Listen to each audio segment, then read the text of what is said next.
Welcome to the Outer Realm with Michelle Desrochers and Amelia Pisano. Airing live on the United Public Radio Network, 105.3 FM in New Orleans.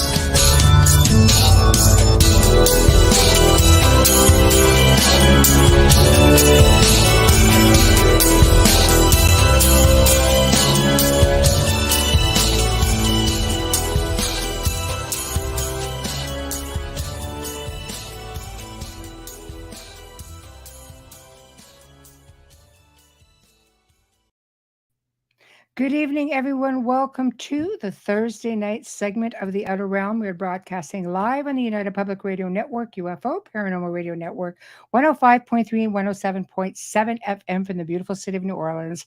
We're fully sponsored by the amazing people over at Folgers Coffee who have been a part of our journey since the beginning. So thank you, Folgers. We couldn't do it without you. Truly honored and grateful for Dr. Snick, the sonic surgeon, for his contribution of his time, his voice, and his music for the intro that you just heard. He's an award-winning composer of Halloween, horror, sci-fi, and dark wave electronic music, which can be found on any of your favorite music streaming platforms. Also, big thank you to Steve McGinnis, the artist behind the banners and logos here at the show. Check him out on Facebook and Instagram. He also specializes in the horror genre, but does unbelievable commission pieces and can do anything, including animated books, comics, things like that. Just wild. In fact, I think he did one of his own. You guys might know it for The Harvester. Yeah, gotta check that out. I think they were thinking about making a movie about that one. So definitely worth checking out. Tonight, we welcome back the return of our dear friend and frequent flyer, as we like to say, Preston Dennett, who's going to be discussing his latest book, Humanoids and High Strangeness. I have to be waiting for this because anybody who knows me knows I'm forever saying high strangeness because it's all this crazy stuff out there and you really don't know how to actually label something like that. So without further ado, here we go. Let's check out this high strangeness bit. Hello. How are you? I'm good, Michelle. How are you? Wired. Been a day, Preston. Been a day. So how are you? I'm enjoying life on Earth. You know, you got to have fun. You have to have fun. I know. If there's no fun, you know, there's just no point, right? Let's just lay it out on the line. It's a traffic day, guys. That's all. It's just a traffic day. We just got bombarded with all kinds of traffic in here. So after a while, you just sort of need that wind down time. This is my wind down time here with Preston, which is really nice. So I've been really excited about this new book because I know we've been talking about this for a few months and it's like, okay, yep, you know, book's going to be ready. And I'm like, let's do it. And you just been kind of like leading me around, like, you know, like a fish going after the worm. So, and now, ta-da, we're here. So I'm going to put this up. I want everybody to see this. There we go. There we go. Isn't that a cool cover? That's a great cover. That's a great cover. Yeah, it's one of my favorite. My sister-in-law actually drew that. Wow. She's very talented. You had her on the show, you know, on the Light Gate, which you guys do, yourself and Dolly, every Monday night at 9 p.m. Eastern. And you had her on and she showed quite a few of her images. Yeah, she was quite shy. She's like, I don't really do shows, but I'll do it for you. So I think it was great because she's very talented and she does most of your book covers, if not all of them. Is that right?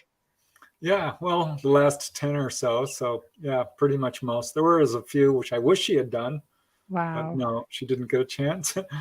Oh, well, I mean, the great thing about it is that you know, books are meant to change and be edited, and special edition books with really, you know, just got to give it a little nudge. But I had one reprinted actually, so I was able to put her pictures in it and have her do the cover as well. Oh, wow. There you go. There's some incentive. This is a beautiful, beautiful cover. It just speaks a lot of volume.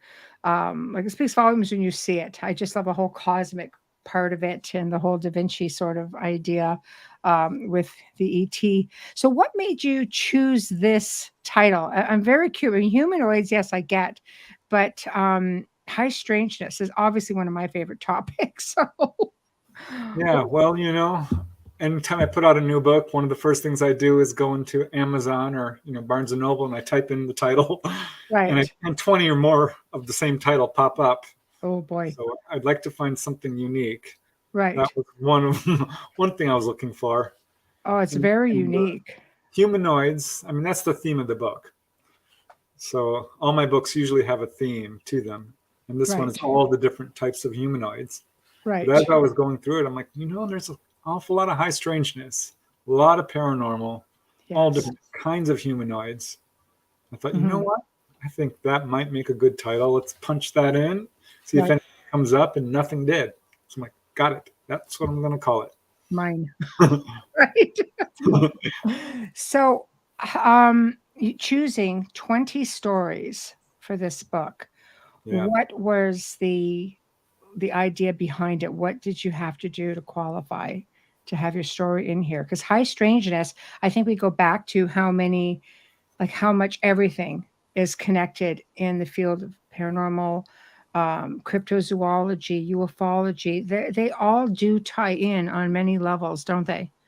Exactly. And that's what I really wanted to embrace in this book, because I know that there are authors out there, and I know this for a fact, who have interviewed people, because I've talked to their interviewees who appeared in their books. Right. Their stories were edited out. The high strangeness was not in there.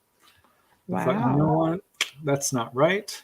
Right. Right. I really wanted to just fully embrace it. And having learned each time I do a book how to interview a little bit better and ask the hard questions, I brought it all in. I'm like, tell me anything strange that's happened to you, because I do think it's connected. And I especially do now, because this book really drove that home for me. Each time I write a new book, I get some revelations, I would say. Right.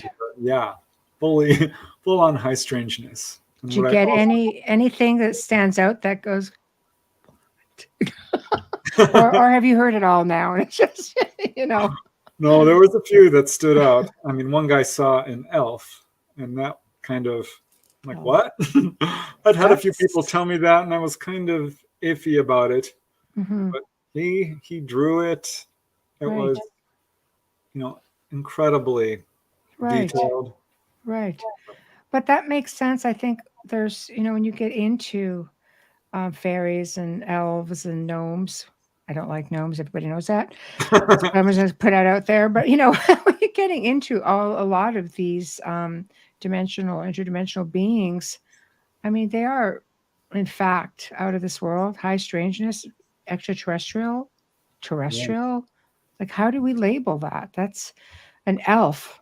I don't know. Is it a friendly elf? Because they can be pretty aggressive, Are we talking like a Legolas elf, or we're just talking to like elf on the shelf elf? That's what I want to know. There's a difference, Well, that's what's really cool about this book, is because I wanted to bring in every type of humanoid I could find. So I have angelic accounts, a Mother Mary sightings, some spirits, some really dark, like one involves a demonic hairy dwarf, but certainly grays, praying mantis, human-looking ETs, tall whites, little blue beings. I love that case. So, and I've got some of the pictures of these guys that the people drew for me. Yeah, please feel free to share. I mean, praying mantis. I have to say, a praying mantis, thankfully not like a big one, just a little one, dropped on the hood of the vehicle, like out of nowhere, a couple of days ago, and all you heard was boom. And I'm looking. It's just this thing. It's really aggressive, flapping its wings at me. Like, wow, man. Yeah, that's just the 4-inch one. It's not like the 4-foot tall one. I know. So I'm a little put off. I'm just thinking that you landed on like my vehicle, man. If you're all put up, that's not my fault. Oh yeah, it was like turning its back, spinning itself around, flapping its wings, and putting its back up. I'm just like, okay. I'm really glad you're not like an 8-footer. So yeah. That would be unnerving, though I have to say that the lady who saw the mantid, one of the main cases in the book, was very friendly the whole time. Really? Yeah. So it's one of those don't say don't judge a book by its cover, but I've really heard horrific stories about them. I heard some what I would call scary stories. Yeah. I can see that it would be very scary if you find yourself standing next to a bug that's twice as tall as you. Yeah. People don't like bugs anyway. And rarely do people say, Yeah. hey, look, a spider, let's pet it. Right, right. I mean, there's some people who've written stories and books about their experience with them who's claimed their lives have just been ruined. But it's like you say, I mean, that would be pretty unnerving. You know, if you're going to fight back, I don't imagine it's going to go well for you. Yeah, well, the cases I have not been what I would call horrific. I mean, one guy, this is a previous book, but Kevin Kamen, a Navy medic, had an encounter where he was pulled on board. And he didn't want to turn around and look at them. He was afraid, but he was conversing with them. And they basically said, here's where we come from. He's like, are you going to eat me? And they said, no, we're not going to eat you. We eat fish and vegetables and fruits and this kind of thing. Right. And he asked a bunch of questions like, is Roswell real? And they said, yes, it is. All the governments, the major governments are aware of us. They said, since you started exploding nuclear weapons, you started a countdown clock, and all these things will happen. And they showed him all these disasters, mostly hurricanes, but tornadoes and landslides and earthquakes. Mm-hmm. So finally, he's like, what do you look like? And they said, well, we're not little and we're not green. And they said that because he had asked his friend, who was a contactee, I want to meet your little green friends. And it was his friend who actually arranged this meeting and got him pulled on board. Wow. Yeah, and he never thought in a million years that would happen. But of course it did. Right. So he and this is a big mantis standing there. Yeah. He turns around and there's three of them. And they're on these kind of white, sort of stone-looking chairs. Right. And you can tell instantly they're quite tall. But one stands up and takes 3 steps towards him. He said this darn thing was 15 feet tall. Yeah, see right there. And I'm squawking about an 8-footer. Hell, I'm squawking about a 4-incher landing on my car, being all aggressive. So that is insane. That is, I can't even fathom that. He said it's one eyeball was as big as a basketball, as big as his head. I mean, just huge. Wow. Bone white, just completely white, super thin. I could see people getting a little bit waked out by something like that. That would be, I'm pretty open-minded, and I've had phenomenal, extraterrestrial contact. Not that it all was like, for what I can remember, it's pretty good, But I have to say, I think something like that would definitely unnerve me. Yeah. Well, let me tell you what happened to a lady named Sandra. Okay. This is one of my favorite cases in the book. And I say that about every chapter, but I'm going to say it. But yeah, I adore Sandra. She reached out to me, and she was 8 years old in 1947 and living in Albuquerque, and had some really unusual experiences as a kid. Like once her mom came up when she was just a little baby, and she was floating above the crib, just floating there. Wow. And her mom's like, what's that for doing this? Put her down. And she just kind of floated gently down. Has a really good memory, almost eidetic memory. So she remembers stuff going way, way back. Wow. And a lot of paranormal experiences. Like she was in China because her dad worked in the military, and she was staying with some nuns, and they would put fresh cut flowers in every room. And the flowers that were in her room would last so long, like a full month. All the others would die in like 3-4 days.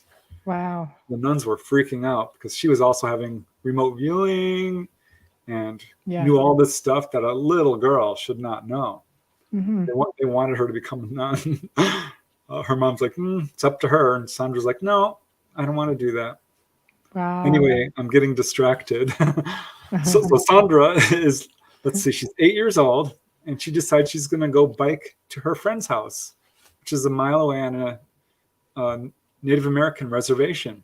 And this is way back in 1947. Right. Summer of 1947 in New Mexico, by the way. Right. She wonders if her father was somehow involved in Roswell.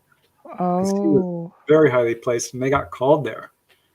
yeah. So Yeah. I think probably there was something going on there, which might speak Yes. to what happened to her.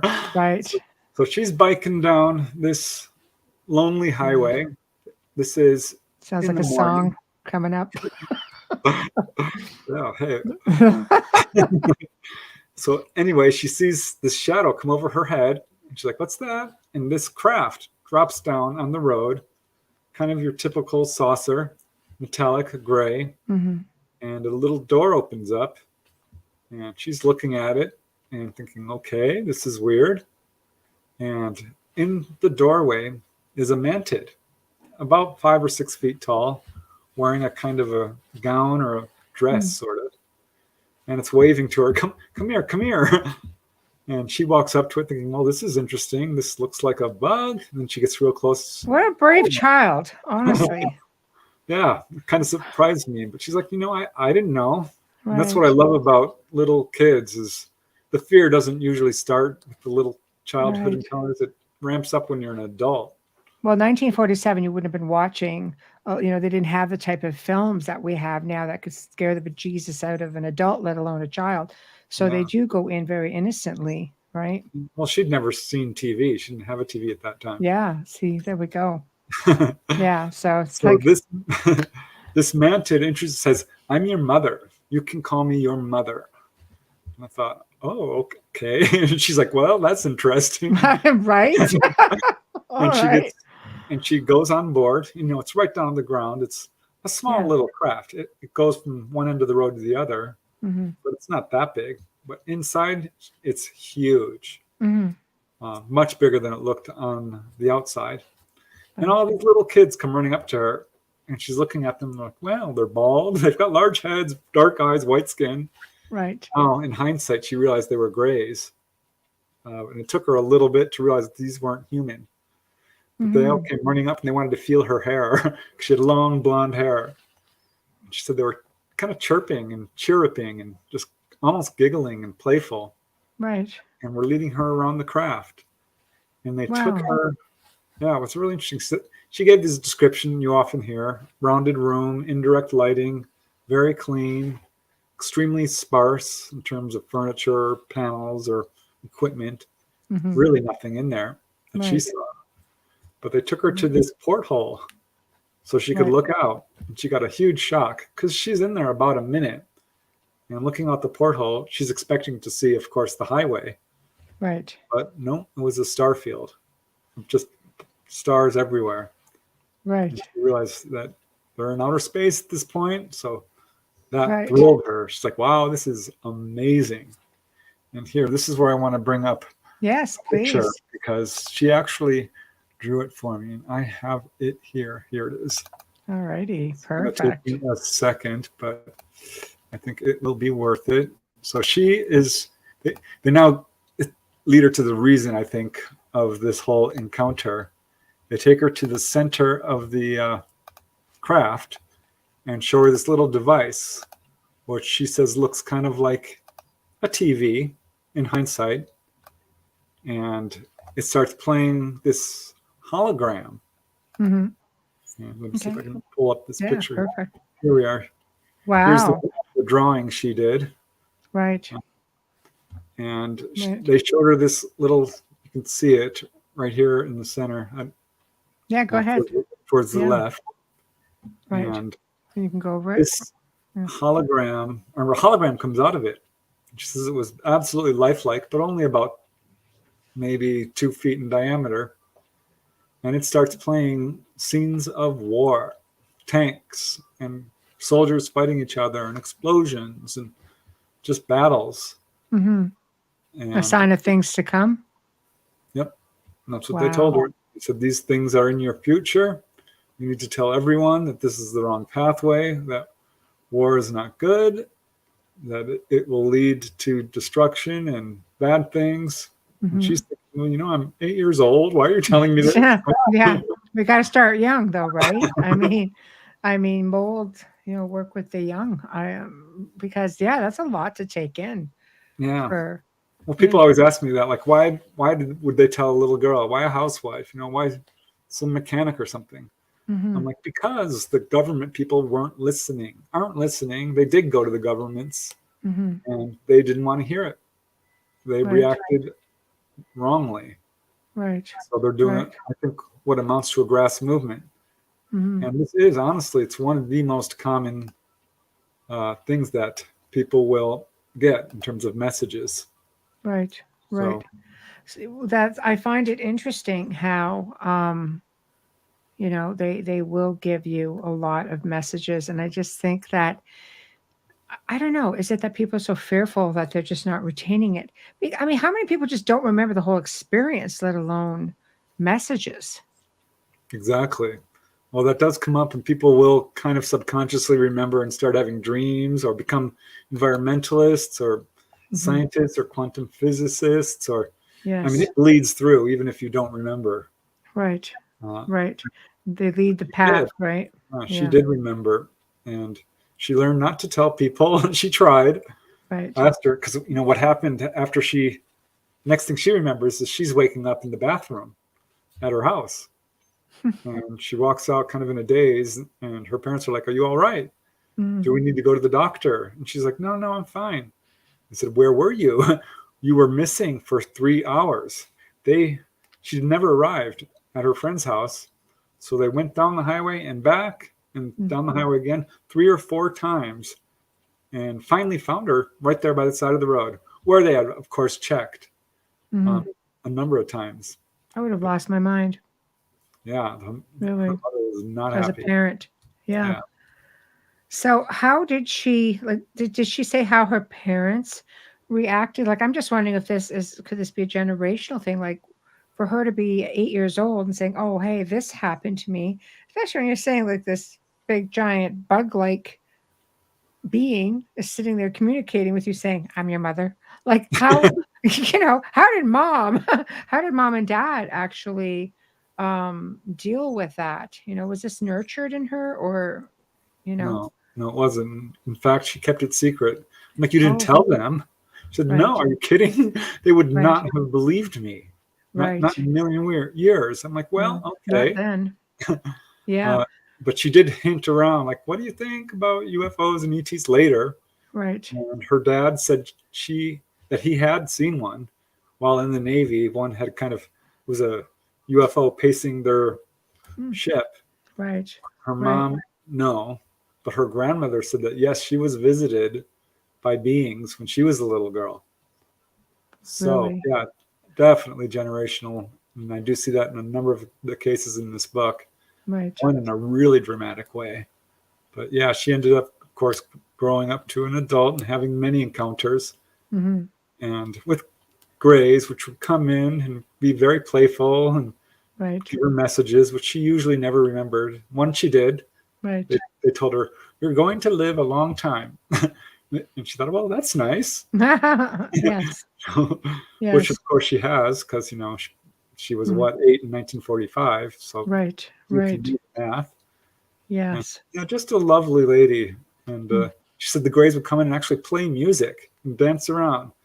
I'm like, "You got to be kidding me." That would be fun. Mine just sits there and stares at me. What is that? Right? Because I've only heard that. And I asked Dolly about that. And she's like, "Oh, yeah." Because she heard music when she had a craft coming down, and they play music on board. But boy, I had rarely heard that. That might actually make a bit of sense. I often, out of the blue, will just hear music. Just, crazy stuff. Like sometimes just like chanting, or like Gregorian chants, or just like what we would think of as, Viking or something very Celtic, or it varies. It's always very different flutes, or, pan flute, or violins, or like just piano. It's just different types of music. Wow. And then you'll go, this house will be quiet for weeks and weeks, and all of a sudden you'll get 2 nights of just chaos. And I say chaos, it's just music. And I'm laying there going, what am I listening to? So I wonder. Yeah. I wonder about that too. I interviewed a lady who is like, "What is that rap music?" Oh, it's that kind of music. definitely not mine. It doesn't sound like rap music. It's drums and kind of hollering. And turned out she was at a Native American ritualistic, like in the past. Right. It was ghostly music that she was hearing. See, I've heard that kind of stuff. That's like, well, see, learn something new every day, Preston. You just got my attention, my mind going, what was this you were really listening to? So that's interesting. That is actually very interesting. Yeah, I think if something is really got a lot of emotion behind it, it can create sort of a echo through time, or just kind of becomes a part of the vibration of that area. Yes. And people, if you're psychic at all, you can sense it. Mm-hmm. Oh, sometimes it's very emotional. Like, the office that I worked in years ago, occasionally I would work alone at night because we had a lot of backlog. And I'd be like, darn it, I hear voices. Who is that talking? So I'd stop, and you could just not quite make out what they were saying. Yes. And I'd rush to the other room. Of course, it wouldn't be there. Right. So I started asking everyone. I'm like, and one lady saw a full color apparition. It was haunting the ladies' bathroom. It would follow people into the bathroom. It was a really rude ghost. Well, we've had a couple of those. Yeah. Not right. Yeah. Wow. One lady saw it in the reflection of the mirror, and mirrors can kind of reflect ghostly images where it doesn't happen in real life. It's believed that mirrors, even mirrors facing each other can create portals because of reflection and such. For sure, because I've done a lot of ghost research, and I've heard that at least a half dozen times where people can see a ghost in the mirror, they turn around and they don't see it. Yes. That is strange. That's kind of wiki for sure, but it's very interesting to me about the music because it hits you to the core. It's very emotional. I've had some that have just brought me to the brink of tears. It's just so powerful, and it hits you to the core. So very interesting, because then after that, it's like goes all quiet and you're just like, bring it back, it's like whatever the case may be. A lot of comments and questions, of course, and are mantids thought to be true ET with Greys as their minions? I don't know. I wouldn't call them minions, but they do. Compadres seen together, like as was true in Sandra's case, and it does seem like sometimes they are maybe not the bosses, but sort of in some ways, I guess, in charge or ordering people around. They're really smart. They're super, super intelligent, very advanced. They've said, we're the watchers. We're watching over you. We're taking care of you. Right. I've got healing cases from mantids, by the way. So I know people are scared of them. And some people say, this was a negative encounter. But I don't get a lot of negative encounters. I'm like, I wonder why people are. Because I don't not choose them. You know what I mean? Right. If someone has an encounter, I would absolutely love to talk to you, whether no matter what happened. Right. I do get negative cases for sure, but they're more of a mixed bag with some good and some that's just really scary for them. And one guy from England, Gary, I call him, and I put a chapter in a previous book called Gary versus the Greys because he's not happy with it. Wow. And they stopped being able to paralyze him. He reached out and smacked one right in the face. Yeah. I'm the sure Gray that was not happy. No. Really wide and hissed at him and knocked him right out. Okay. So Gray's hiss. That is also very interesting. Yeah. It hissed at him like a cat, I have to say, you're welcome, Tools. I would have to say hissing. I've heard lots of hissing. Oh, really? Yeah, I wonder if I'm just like aggravated. Well, I'm one of those. No, I have a headache. Go away. Too tired. Wait till I'm sleeping. They do say talk. Things like that. There was one lady I interviewed. I have never published her account because it's super, super high strange. I'm still trying to wrap my head around it. Right. I mean, she saw a cat-like being, and it wasn't until I talked to Dahlia that I'm like, okay, there are cat-like beings. Right. So I kept putting hers on the back burner. But she said the Greys would come and talk to her verbally. Right. And she couldn't understand it, but it was a very high-pitched chirping kind of voice, which is... I've heard chirping. Yeah, that's what Sandra said too. So I'm like, okay. Yep. So what's chirping? Who chirps?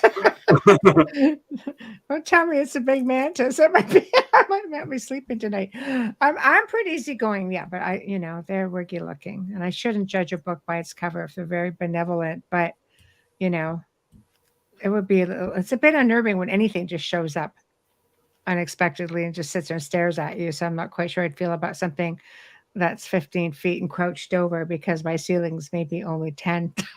Yeah, well, that's the number one complaint. Them showing up without an announcement in your bedroom, the loss of control. Yeah. People also complain about the exam. They don't like that.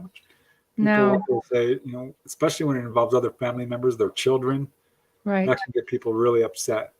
So that's pretty much the worst I hear. Right. I understand that. Yeah. Yeah. I mean, I don't. Yeah, it's been a long time since I've done the paralyzing thing. Not that I haven't experienced this, because I do have memories of it, but on an average.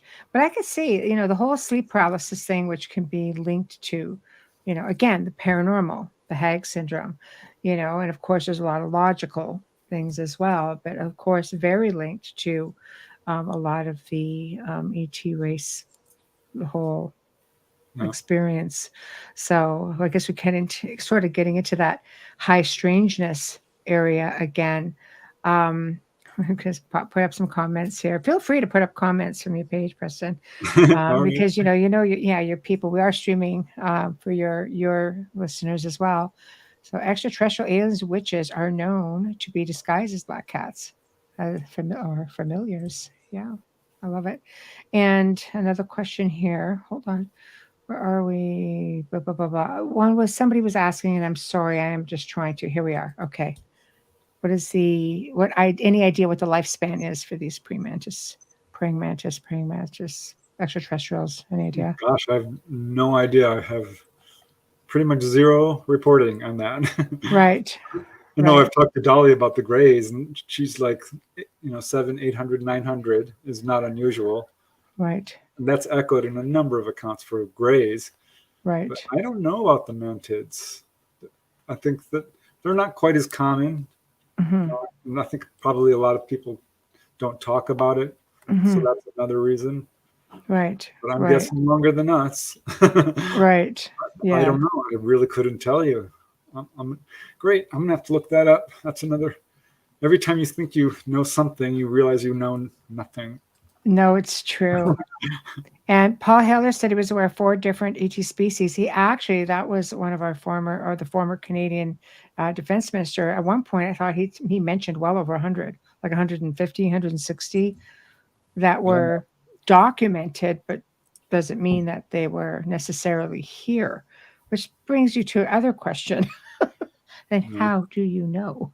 Right. Yeah, exactly. Paul Hillier. I met Paul Hillier once, by the way. Oh, yeah. He's just delightful for the most part. Really nice guy. I bought his book. He really wanted to do his part for disclosure. Yeah. He knew stuff. Yes. And, I think there's probably a lot more types of ETs. Dolly always says, they're not really different species. They are all basically humanoid. Right. And the more I dig into this subject, I think, she's probably right. That it'd be a mistake to label these. We love division and labels here on Earth. And the message people get, the contactees especially, is we are you, you are us. I kind of am repetitive about that, but it keeps coming up. I've recorded that. I've heard that, and it came through, and I have it on a recording. I said, who am I speaking to? We are you, you are us, we are one. That came on a recording, and I'm just like, that's freaking deep. I know. That's the exact message. It's almost that same wording. So it's fantastic. I think if you can keep an open mind, and it's hard sometimes, I think for people who are like all this talk about disclosure, we'll just slip away from, a quick moment with me. I feel like we're cycling back like from 2 years ago, but we're still evolving, I think, with the whole topic. And I think people are becoming more open to it. Like you seem to have like an endless supply of people who bring you their stories, and I know why it is, because there are a lot of people who write books, and yes, you know, I'm just being biased, and maybe I am, but no, but anyway, no, seriously, you're very, very open and kind, and I think people feel very comfortable and they trust you when they're giving you a story. Yes, Yeah. Chris, because Preston's really an ET. I was in a past life, I think. I've got Yeah. memories. Right. I'm just saying. I That's know, what right? Bashar told me. I went to Daryl, what's his name? Daryl Anka? Who Yeah. channels Bashar. He pointed me out and gave me readings. Yes. You were an ET in a past life. I'm like, oh, okay. Wow. And he didn't, I was not at all. I don't think I'd written one book at that point. Really? So he just kind of pulled me out of the audience and said, you. Right. Says, Right. I see UFOs above your head. You are here to anchor the ET energy. Right. Like, oh, okay. Because I was getting into it. Right. Right. I love it though. I love it because I mean, obviously, it's set you on your path to where you are now. And for those who don't know, because we have Chris asking about Preston and Dolly, Preston wrote Symmetry, which is in fact Dolly's story, which I have here on the bookshelf, and we've talked about this extensively. You know, there should be a part 2. There will be, yeah. I know. I know. I love it. That's what, like 60 years of experiences. Yes. And I was actually kind of trying to do the math on it. That's literally years with the ETs. It is. It years is. with them. So yeah, just try to wrap your head around that. It is. It's a lifetime, you know. But again, it's just like how many people have lifetime contact. Much different situation, of course. You know, Dolly's very unique, as we know. We love her for it. But we have, you know, people who are lifelong contactees and who never have the benefit of remembering. So I think it's great when people have recollections and come to you to pretty much timestamp their experience because you're putting it in writing. Well, most people I talk to don't end up in my books, just so you know. Wow, They're really? just looking for, someone to talk to. Right. They have some questions. They're looking for confirmation. Right. Have you ever had anyone tell you this? Right. Right. This sort of thing. I'm like, help me. Yeah. What the heck is going on with me? Can you help? Right. I do what I can. Right. But every now and then, if they've got a really good story, I'd be like, how would you feel about being interviewed? I would really think that people could benefit from what you're telling me, because a lot of people are going through this. It's a lot more people, Michelle, than the general public for sure realizes. Really? It's millions upon millions of people. It completely fascinates me because I think it takes something to trigger it. For those who don't remember, I imagine there are people now, because we do live in a time where, shows like yours and like mine and shows, movies, people actually think this looks familiar. Why does this resonate with me? And they start researching a little bit, or they open their minds up, at least. For me, it was I start everything I know now after, because I'm aware now of what has been happening, and all of these paranormal experiences I was having throughout my life. I now realize, because of the connections, I'm kind of like, okay, you know what? I don't think it was just paranormal at all, actually. Holy crap, when you realize that and you have that holy wow moment, and then you start opening. It still took me as an adult, as I'm still unnerved, like I don't like things just showing up. Yeah, Now, I get it.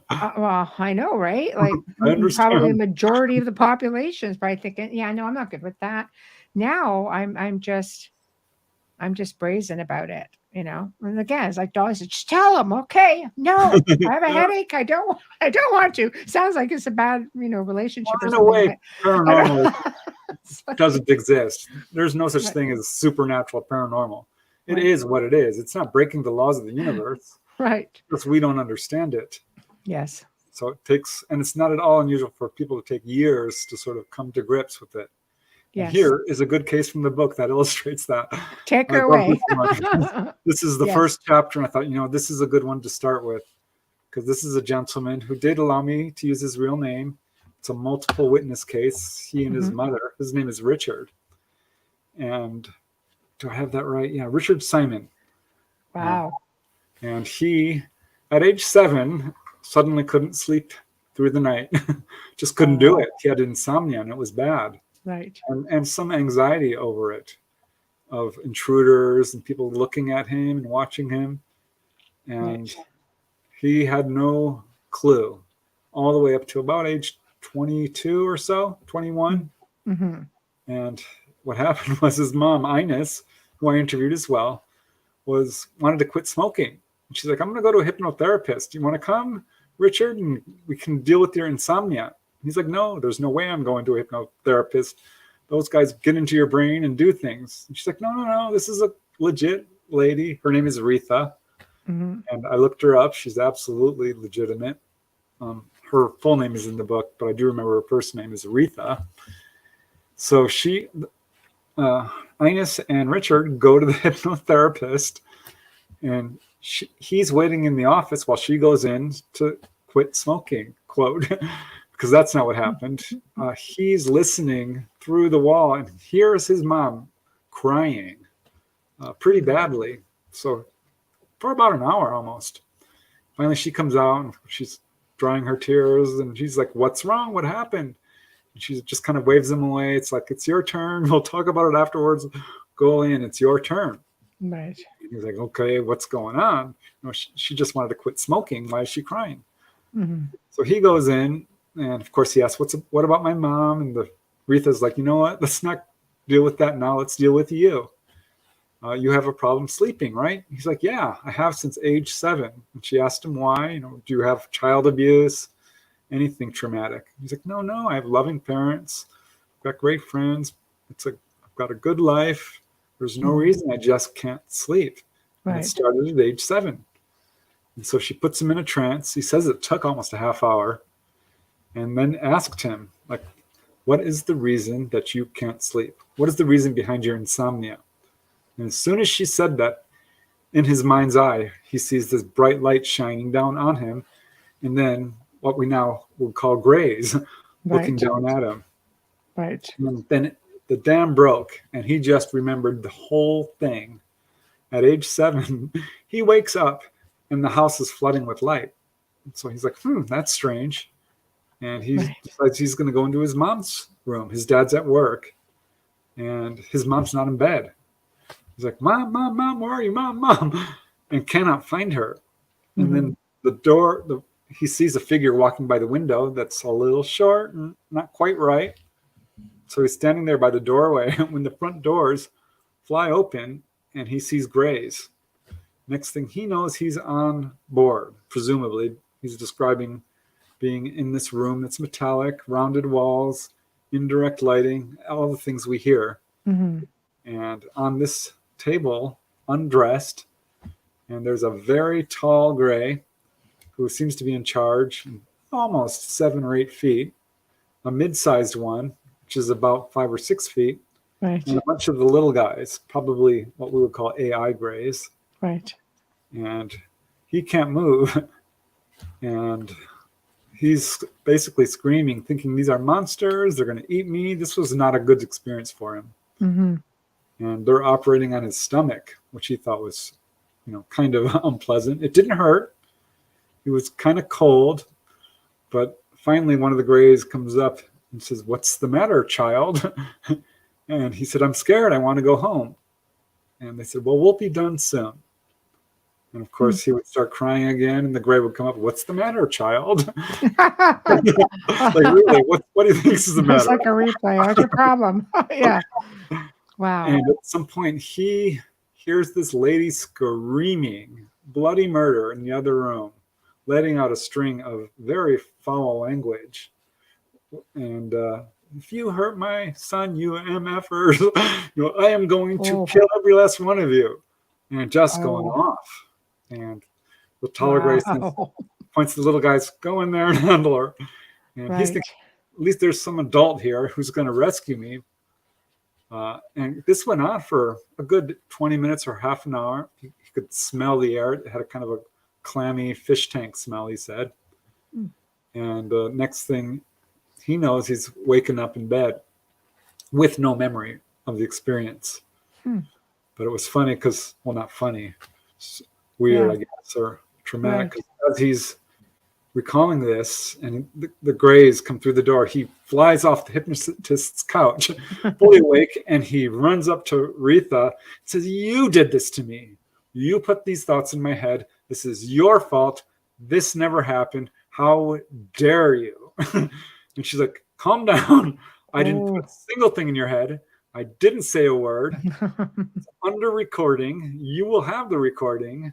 And this did happen because your mom remembered the same exact thing."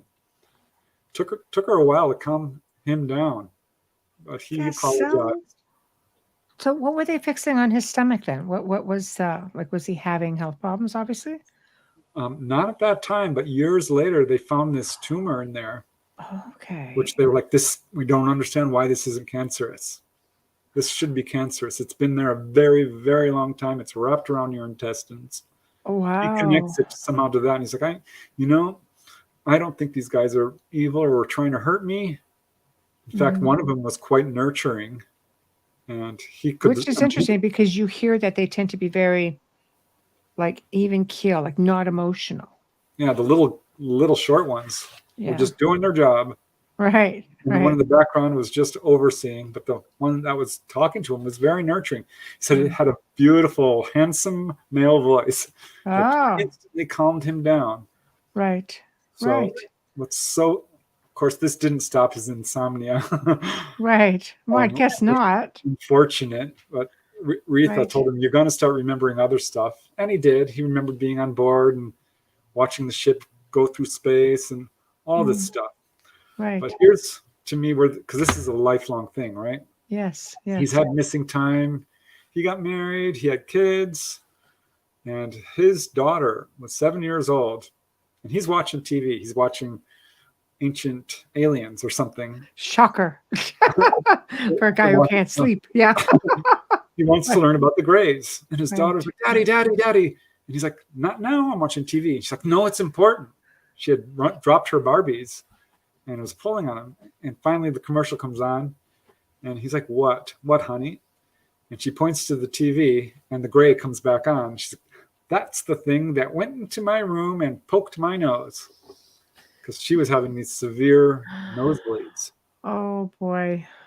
Oh, boy. So, and when his mother, Ines, got hypnotized, their stories jibed completely.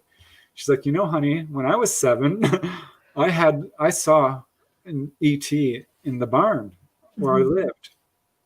Right. So there's 3 generations there, all at age 7. And wait, here's where it just gets even stranger. So they take the daughter to the dentist. And the dentist is like, "Well, you're supposed to tell us if your daughter has implants and has she had surgery?" He's like, "What are you talking about? She's never had surgery. She's 7. And he says, "Well, there's an implant in her nasal cavity, her sinus cavity." And he's like, "Well, let me see the x-rays." And you could see it. It was this little cylinder with little filaments. It was embedded in the tissue. And the doctor's saying, "Well, she must have stuck something up there." He's like, "How? How that deep? How is it buried in there?" He's like, "Well, don't worry about it." He's like, "Don't worry about it? Are you kidding?" He says, you just finished telling me there's something up her nose. So he goes to a doctor, and the other doctor says, "Don't worry about it." He's like, shouldn't we have surgery? This shouldn't be there. And he's like, "I wouldn't worry about it." So he goes to another doctor. He's upset. Same thing. Doctor's like, "I wouldn't worry about it." He's like, "Well, I'm going to go to another doctor." He's like, "Fine." So he goes to, I think this is the 4th doctor, and gets an incredible shock because this doctor is listening, and he's thinking, "Well, I'm going to be called a UFO nut again." But the doctor sits down, closes the door, and says, "If you tell anyone this, I'm going to deny it." Pulls open the drawer, takes out a document, and slides it across the desk. And it's from the federal government. And it says to the doctor, "If you find an implant of unknown origin, you are not to remove it. You are not to mention it or take any action. And if you do so, you can lose your license and worse. Wow. And the doctor says, all doctors get these. I've never heard this before, though I have to tell you, I've had patients go to doctors and have the same struggle with the doctor who seems to like not want to talk about the implant or ignores it, or but they want to tell you it's there. And like, how did this get here? What is this? But no, it's all fine. It's fine. One doctor doctored the x-rays for a guy I talked to. Craig is his name. He had, he would set off metal detectors and stuff and had the x-ray. And then it's like, I want my x-ray. And he got it. And it was doctored. It had been altered. Wow. So yeah, there's something going on there. And the end note to this story is crazy because his daughter, who was 7, is of course now grown up. Right. Had a kid who's 7 years old, and it's like, Mommy, the monkey man is looking at me through the window. And she's like, The monkey man? Well, he doesn't have any hair. He's got gray skin and big dark eyes, and he came to the foot of my bed. So that's 4 generations where all of them had encounters starting exactly at the same age, 7. Wow, it's wild. That seems to be the magic age. I have to ask you about implants. So, do ATs put implants in, or would that be considered, the big M word? Well, my labs, you mean? Sure, let's go with that. Yeah, you said it. ETs do implant people, and implants can come from human agents as well, let's put it that way, which is nefarious. And those would probably be used for mind control and tracking, which has always been the speculation that that's what implants are for from ETs. I'm like, I'm not so sure of that, because very early on, one of my first real cases, the lady's like on board and they're putting some in her, and she's like, what are you doing? I said, we're putting in an implant. She says, what is it for? And they said, it's to measure the levels of pollution in your body. You guys have a lot of pollution in your body. We're measuring it. And I started doing research onto this because there was so much speculation and fear-based speculation. It's, speculate all you want, but if you are going to say that this is what the implant is for, where's your evidence? And I can tell you that I have multiple first-hand cases where people have been told by the ETs that it's to measure the levels of pollution, it's to measure your vital signs, it is to monitor your vital signs, boost your immune system. It's something health related, as far as I can tell. And I had another case that just spoke to that in full 5 stars, because this lady sneezed out an implant and she started to get real sick and had this hypoglycemic disorder that the doctors could not diagnose, but was losing weight and fainting 5 times a day, had to carry around orange juice and a peanut butter sandwich and just to stay conscious. And the doctors were feeding her all these vitamins and doing everything they could, but it was getting serious. And then she's pulled into what appears she thinks might be an underground base. She says, I honestly can't be sure, but it was like a stadium. And there was all these partitions, like cubicles. There was what looked like carpet on the ground.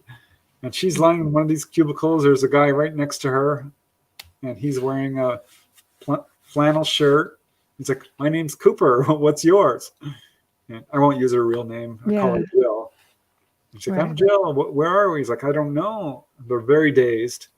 And coming down the corridor is this 9 feet tall figure in a shiny black jumpsuit, a chin that juts down to here, an enormous forehead, huge eyes, but kind of human looking, very pale skin, orange spiky hair sticking straight up about 4 inches. Wow. She says it wasn't hair. This is the lady who called me saying, I just need to know if you've ever had a report of a ET like this. No, I haven't. I really haven't. So you have no idea what race of what race he belongs to. I don't know. Yeah, just a humanoid. Wow. But he takes his cape, wraps it around her, puts these bell-like instruments over her, like pancreas and various, all over her torso, and starts pulsing energy. Right. And she's not religious, but she starts saying the Lord's Prayer, and she's screaming and wakes up back in her house, runs to her husband, and can't wake him up. Can't wake up any of her children for about 20 minutes. Finally wakes them up. He's a mechanic. You know, they have no connection to government. She's a housewife. Yeah, right. I don't know why this is happening to me. But do they live near any bases? No. Wow. It's just in rural Nebraska. Right, right. So she, you know, she's explains what happened. They're very supportive. Yeah. And because she has had prior encounters. And she was sore. She was sore for a week. But she didn't faint that day. It took her till the end of the day where she realized, you know what? I don't think I fainted once, because she get vertigo and just fall right over. And wow. After a week, she started gaining back her weight. Wasn't fainting. She was healthy. She's like, Preston, they healed me. So I suspect she was re-implanted, because she was fine until she sneezed out that implant. Right. Right. Yeah. So they were monitoring. Robert says, were there similar later occurrences? No, that was a one-off. She did. Wow. She was taken on board, and they showed her a hybrid baby, and they're like, "This is yours," and she's like, "You got to be kidding me!" And she really wanted to love it. There, surprise! Yeah, great. And after she gets back, her little 2-year-old son's like, "Mommy, I went to the moon last night." She's like, "What?" She's like, "Yeah, the moon came down. I went on the moon." And she's like, "Oh, you're just..." He's like, No. It came down. He's 2, so he can't really verbalize it. But I love it. Freaked her out because that was the encounter she had. Right. Do you find that when you hear stories about, look, you have a child, because I've watched documentaries, and it's a mixed bowl of emotions. You know, you've got some people that are like, oh my goodness, like I was so surprised, and they take me back to spend time with my baby, and it's nice to see, you know, they explain, no, they're going to evolve here because they won't fit in, you know. It's just like, it's all stuff that makes sense. But then there have been people that just feel like, no, I did not know about this. I did not agree to this. Well, you don't remember that you agreed to it, whatever the case may be. But and I find that men tend to be worse because they feel like, you know, well, they stole my sperm and they did this and blah, blah, blah. And I don't know if it's because men feel like it's that left-sided thinking, you know, like I'm the provider, I'm the protector, and this happened to me and I feel vulnerable. And, you know, I don't know, maybe that's what it is, but some people are okay. Other people are just, they're angry, or they just feel so vulnerable. Yeah, well, I've certainly heard the whole bell curve of this. There was one guy in upstate New York, Ken was his name, right, who was having all kinds of missing time and didn't really remember anything, but there was a lot of missing time. And finally, he has this fully conscious encounter, and they're like, you need to know why you are being contacted. Here's your son. Right. Aren't you happy?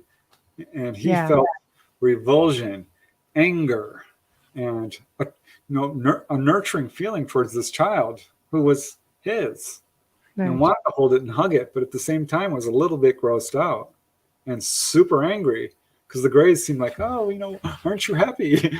This is why we contacted you. You have no reason to fear us. We're not here to hurt you, is what they told him. Right.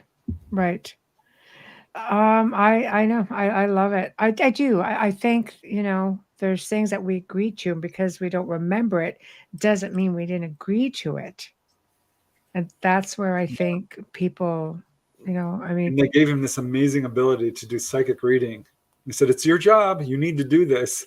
And he would see a person and could hear them saying, go to that person. They need a reading.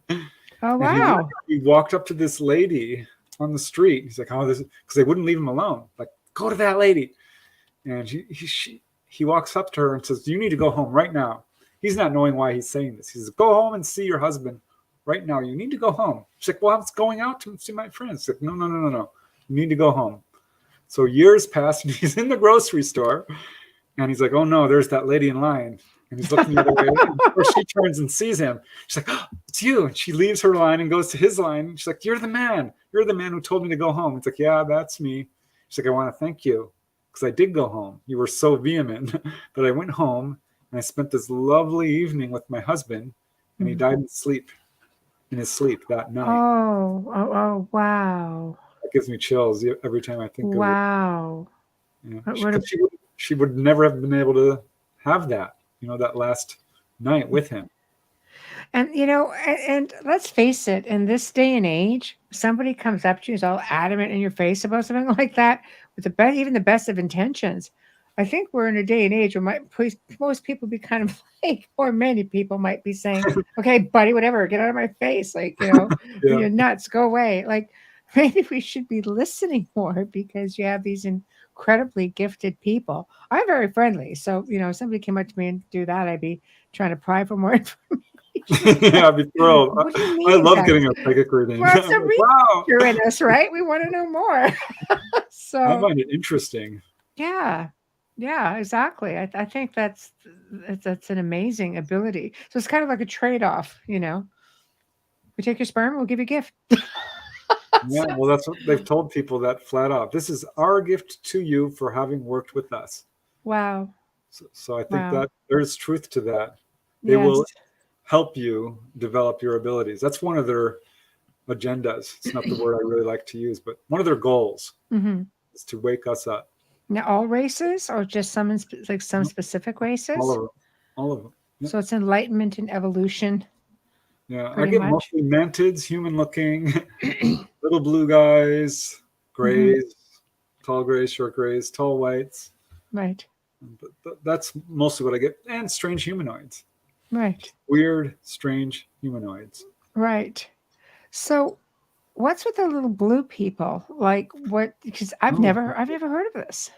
I am going to bring up the picture that I will bring up. Let me see where. Here. Beautiful. Okay. Because I've got this guy's picture. Not that one. Big Kahuna comes through, goes, wow. Let me see. And I will pull it up for you so I can tell you.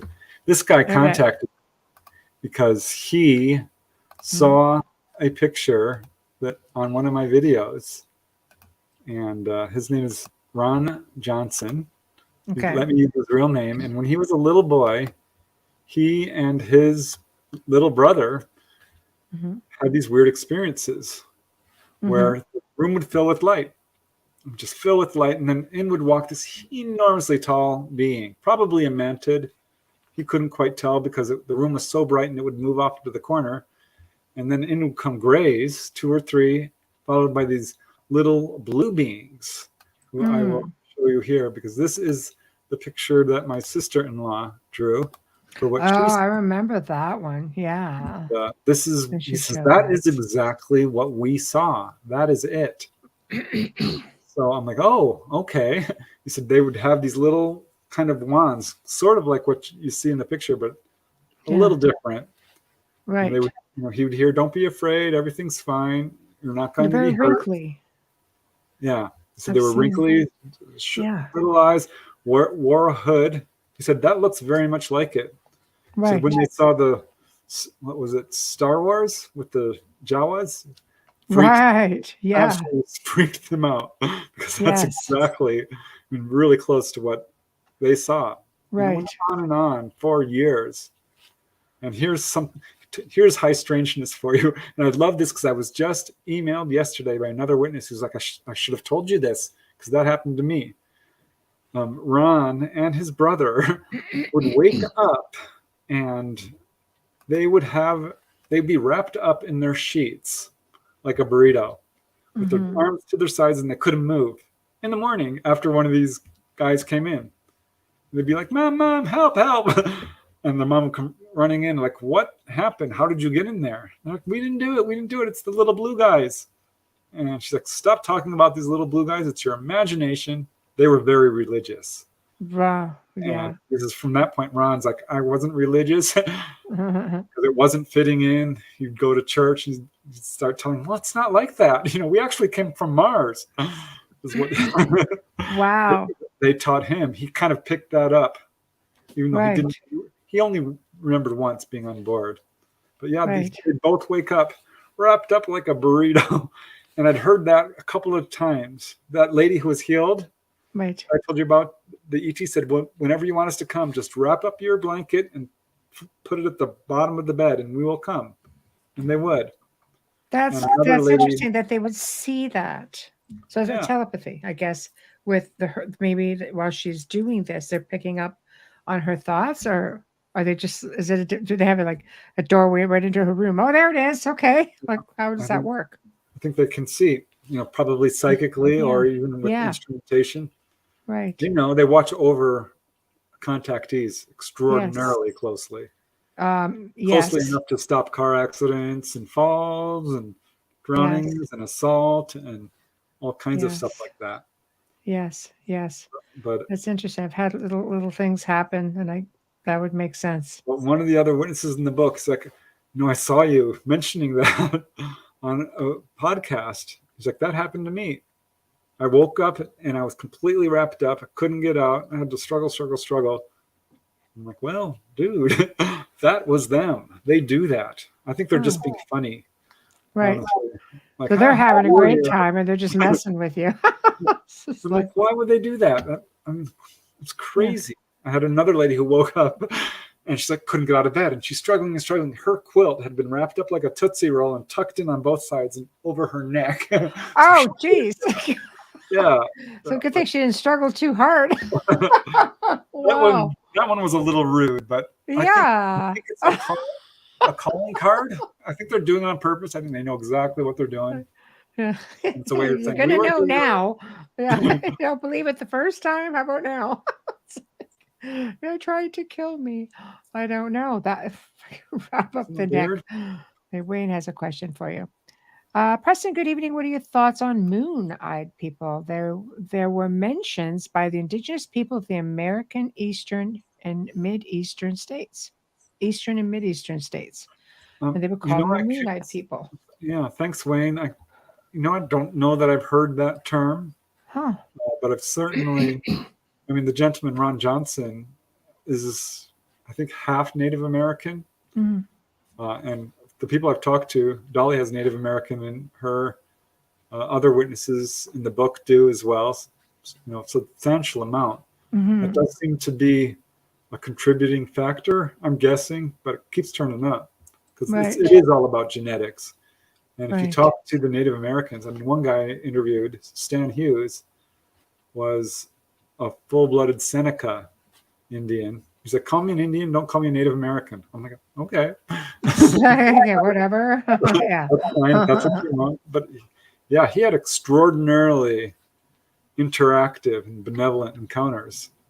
And it seems like the Native Americans have a much closer relationship to that. And actually, there's oral traditions in numerous Native American cultures, and for that matter, indigenous cultures throughout the world, that say flat out, we descend from ETs. The star people is what they call them. So I think that, I'm not sure that answers the question. But. He says, I was just curious if they themselves were indigenous, or were they another form of ET? Hard to say. I think, honestly, we are dealing with extraterrestrials in most of these cases, but I'm not going to say that in every case, because I did talk to a guy who's like, no, I saw an elf. It was an elf. Right. It was. I think I have, okay, hold on, because there's a two-part one for you here, and then we'll get back to another story. I recently spoke with someone who saw tall whites. He claims extraterrestrials have ambassadors who visit Earth, and the men in black take them around visiting various places around the world. Have you, I'm just looking for part two. Oh, do you know anything about this? That's part two. I can't say that I have an account like that. I've read some stuff along those lines. I can't say I've really looked into anything like that. But right. I can't really. Dolly puts it out there. Misinformation. There we go. All right. Well, maybe that's why I haven't heard of it. Because I have talked to hundreds of people. Right. And someone says, this happened to me. I'm like, okay, let's sit down. Let's dig in. Yeah. And I am surprised pretty much every time I interview someone, but 80% of it, no. They'd be like, you're not going to believe this, but this is what happened, because I ask them, like, how big was the room? Some people will give me this look like, oh no, I can't say this. I'm like, tell me. I said, well, the room changed size when I was in there. I'm like, oh, okay. Right. I have heard that. I've absolutely heard that. Now, or it's bigger on the inside than on the outside. And people are really reluctant to report the high strangeness, which is why what I think is so special about this book is because I'm trying to bring it out. This is the truth of contact. It does force a lot of people to think outside of the box. So I have some people who are like super religious and they're not so religious anymore. Right. Oh, thanks, Raul. That's very kind of you. Very cool. There we go. I'm just trying to get to the stuff that I had started. Here we go. There's another one. So, yay. In a case of psychic awareness in military families. Oh, yeah. Yeah.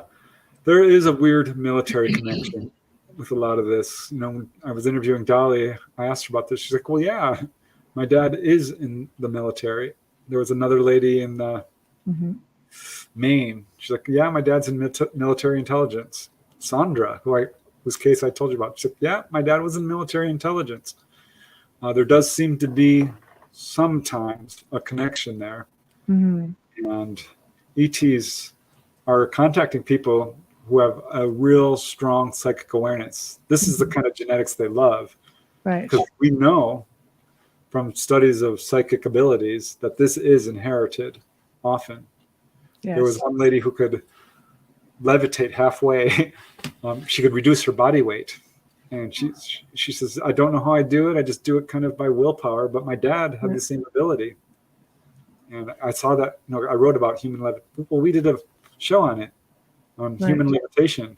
That is inherited in a bunch of levitation cases.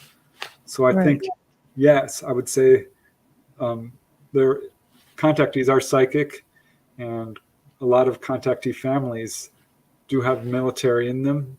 But I'm on the fence about it because, shoot, who doesn't have a military person in their family? It's true. You're not wrong. You have a big family at some point, your grandfather or an uncle or a nephew. I've got a nephew who is in the military, and my grandfather, who I never met, was a general, actually. And there was generations of it. Right. Well, they're in there. I mean, I've had, 2 grandfathers that were in the military. Uncle was in the Air Force, or, great uncle rather, So it's just, it all ties in. We all know someone who's there, right? Preston, are you psychic at all because of your experiences? I'm going to say that that's a good possibility.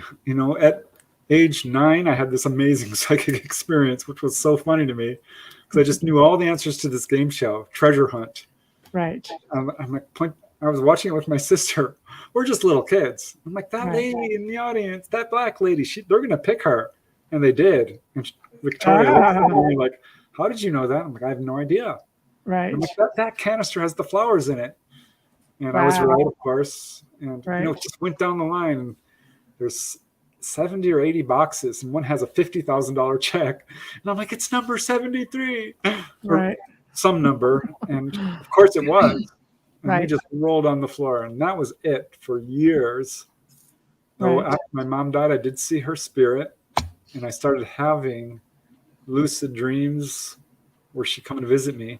And found out my brother, my mom died in 84. I'm having these lucid dreams in 86. In 86, I found out that my brother had seen a UFO. So I lose my mind. I go absolutely crazy. And I'm like, okay, UFOs are real. Right. And I start having out-of-body experiences at the same time. Yeah. Ramping up huge. And psychic experiences came like an avalanche on me.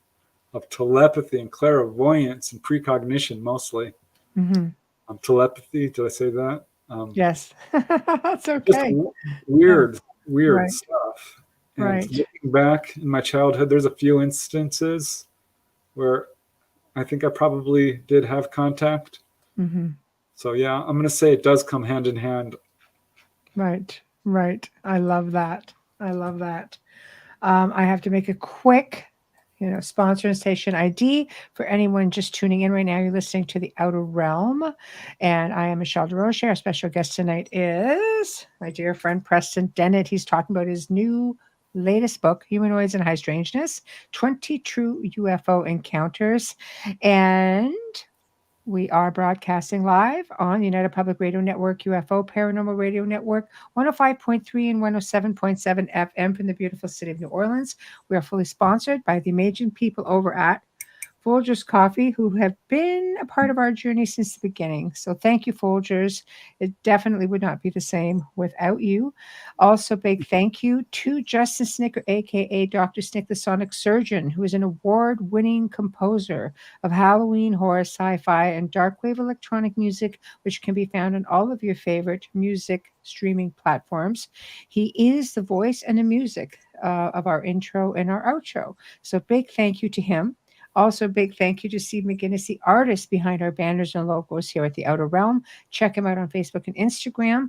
Also specializes in the horror genre and does great commission pieces, books, and all that fun stuff. So, back to it. I know. Just say that.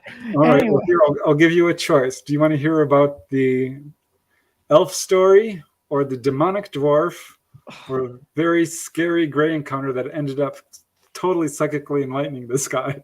Oh, really? I don't know. They're all good. I want to go with the elf first, just because I'm curious about elves and fairies and things like that, because I just studied so much pagan and Celtic stuff, and then maybe we'll let's just try to do them all. All right, just go, Preston, go. This guy contacted me. His name is Llewellyn Sharp, and there's his picture there. He's this lovely gentleman who contacted me. He's like, just want to know if you've ever had anyone with a story like this. And he wrote it down for me in a full-on manuscript, which was 7 or 8 pages or so, called My Mysterious Friend. And I'm like, oh, this is really interesting. No, I don't think I've heard of anything quite like this. What happened? Because I wanted to hear it again from his own mouth. And what an amazing story. He described how, as a little kid, he was in Englewood, Colorado. Let me see, I have the exact date right here with my notes. I think it was like 1940 something. At any rate, let's see. Yeah, 1945. He's 4 years old and has a great family. He has an older sibling and loving parents. And he's in the living room alone one day, and coming out of the bookcase is this 4 foot tall, 3 foot tall, little elf-like being. I'm like, what do you mean elf? And he says, well, it was dressed in human clothes. It had a short little jacket, gray trousers. It was bald. It had very large eyes, but they were normal human-looking eyes, and looked old. It was not a young thing. It was definitely an adult. It introduced itself, gave his name, which he won't tell me. He says it's private. I'm like, that's fine. But kind of joked around with him for a few minutes and then walked right through the wall. And he goes and runs and tells his mom, like, Mom, I saw an elf. And she's like, you have an imaginary friend, honey. He's like, oh, okay.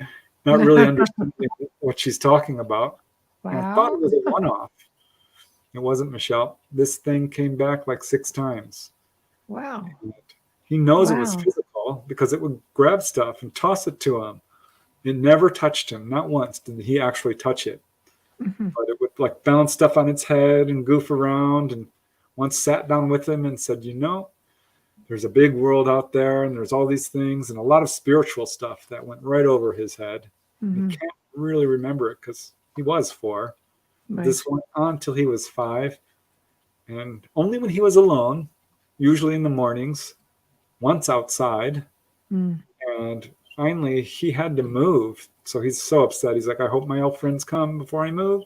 I want to tell them to come with me. And they did. One time, 2 of them came. He says, I want to introduce you to my friend. Here's my. So he had 2 elf friends. Wow. These were human. They were human, but human looking, I should say. Right. But different. Not like a normal person, certainly. Right. Right. Hands and a nose, a round nose, lips. That's amazing. And he's like, I'm moving. Will you come with me? And they got solemn for the first time, because usually they're very happy and funny. Yeah. And they said, no, we cannot leave this location. We stay here.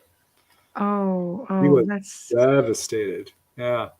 Yeah. So that was the end. So they just maybe belonged in that time and space. Yeah. So I asked him, have you ever seen a UFO? And missing time? He's like, no, I've never had missing time. I did see a UFO with my wife as an adult. Mm-hmm. Do you think this could have been a screen memory? Have you heard of screen memories? It's like, yes, I have. And no, I've never been taken on board. I've never been physically examined. This wasn't scary. It wasn't a gray. And I did my research. And Michelle, I got a huge shock because I put this out, and I'm getting contacted by people. It's like, I'm so glad you put this out, because I saw a little elf too when I was a kid or an adult. I've got 10 new cases of elves. I think that's just going to be like a book on its own if it keeps up. I guess so. It's a curiosity, because they're just like, I don't know. Are they terrestrial? Maybe. I mean, think so, yeah.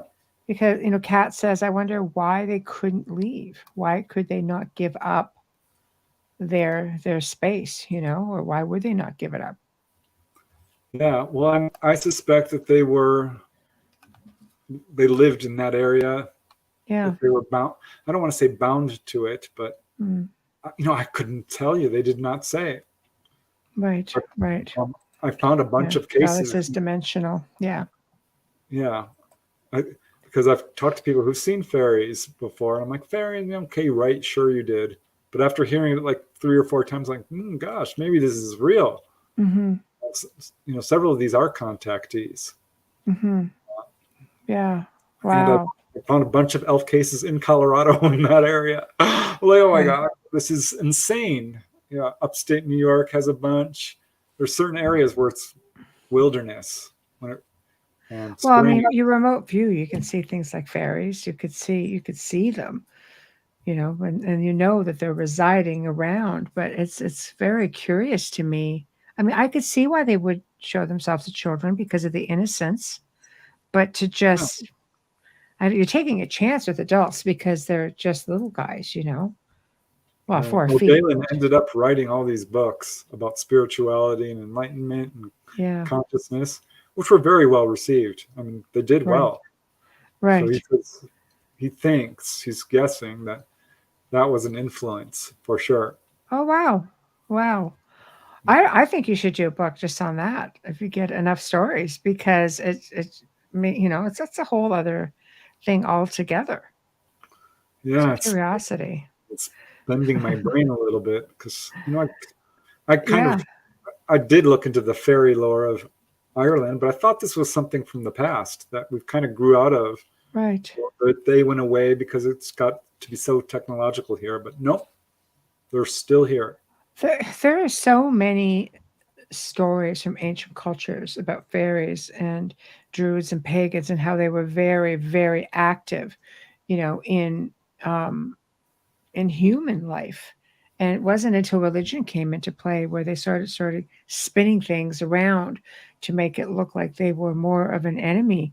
And look, I mean, I read an article online that was in a newspaper in Iceland or Norway, and they were building a highway, and they came up with this huge ancient tree, and they were going to knock it down. And all these freaking gnomes went renegade and started causing all this crazy stuff to happen. So the highway split around this tree. Oh, that's awesome. I know. I'm not a fan of gnomes, but kudos to the gnomes for Oh, saving wow. the tree. So That would be, I'd love to see that place. That would be really cool because you could point to that tree and say, hey, gnomes live here. I know. But they put out there's little homes and everything to them. Like there's a whole lore about it. And people from certain areas, especially in the Icelandic areas, will tell you all kinds of stories of them. Yeah, So one of the stories that the guy told me was he would set out food for it and it would be taken. It's like, I'm telling you, this is not being eaten by rats or anything. Right.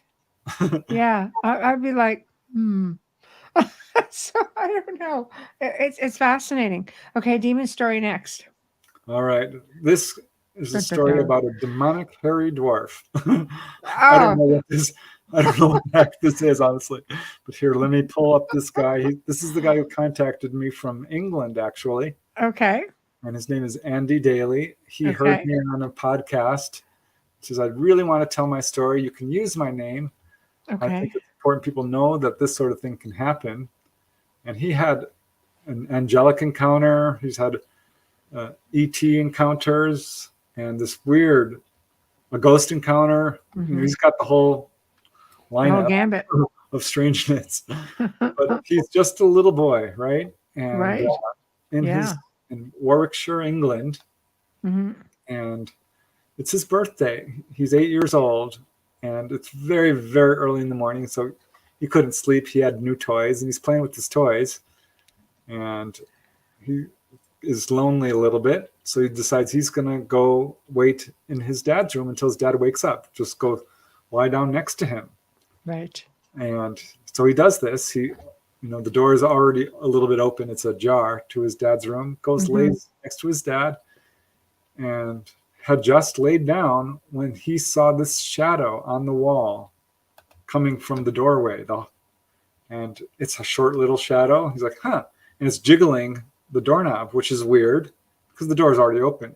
You can just push it open. Right. And out steps this demonic, hairy little dwarf. I'm like, what do you mean? He said, well, it was covered from head to toe with hair. It had an aura of menacing about it. Dark, dark little eyes, fangs, real sharp teeth, and beady eyes that are staring right at him. I mean, it locked gazes with him, and it's kind of leering at him. And he's like, Dad, Dad, Dad, Dad, but was too scared to scream. He was basically petrified. Right. And finally, he just closes his eyes, like, go away, go away, go away, and opens his eyes. It didn't go away. It's still standing there. It doesn't come up to the bed, doesn't do anything but stare at him. And he's like, it was real. I'm like, could this have been a dream? Maybe you fell asleep. He's like, no, I never fell asleep. I never woke up. I was fully conscious through the whole way. I saw the shadow on the wall. It was exactly this, just came up to the doorknob. And finally it creeps, after about a full minute, he said he thought he was going to die of fright. Wow. That's the kind of terror he had. Right. Creeps back, and the shadow's gone, and he hits his dad real hard because he's mad his dad hadn't woken up. He's like, Dad! And his dad says, you had a nightmare. He's like, no, I didn't. But his dad didn't know what to say. And neither did he. And we talked this through. Because he's like, could this have been an ET? I'm like, gosh, I don't know. This doesn't really fit the ETs. I mean, there are hairy dwarves, but they would normally come right up to you. Or, I don't know. It could be. Right. I don't think it's a spirit. And he's like, well, could it be a Bigfoot? And I'm like, in England? Yeah, they've got them all over. Yeah, but he's not tall enough, though. Right. I was like, so here's the end note to this. A couple of years later, he's digging through the attic and pulls out a book. And, of course, it's on Bigfoot. And he's flipping through it. And there's a picture, a drawing, I should say, of almost exactly what he saw. Oh, so maybe it was a baby Bigfoot. Maybe, a youngster. Yeah. I don't know how it got in the house, but they can do that. They're curious. Beings, which they can, like ETs. I've got cases of Bigfoot in people's bedrooms. No kidding. Heck, why not? Especially if they come through portals and stuff. If they are. dimensional beings, which I believe they are. I know it is to start getting all the freaking possible hate mail, but it's true. I don't know, all the theories on that. It's all theory at this point, but there's, dimensional beings can use little portals, and y'all just start remote viewing. You might see some of this stuff. Just saying, But yeah, that's fascinating. It is a little bit. It's a little bit wiggy.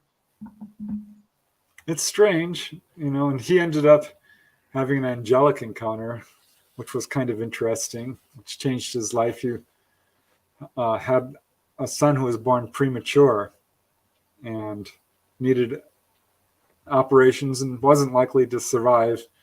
And he prayed his heart out and had a spiritual awakening that completely changed his life. And he's trying to adjust to it when he was living in the hospital because he wouldn't leave his son's side. He sold his business. He basically moved out of his home and lived in the hospital to be with his son.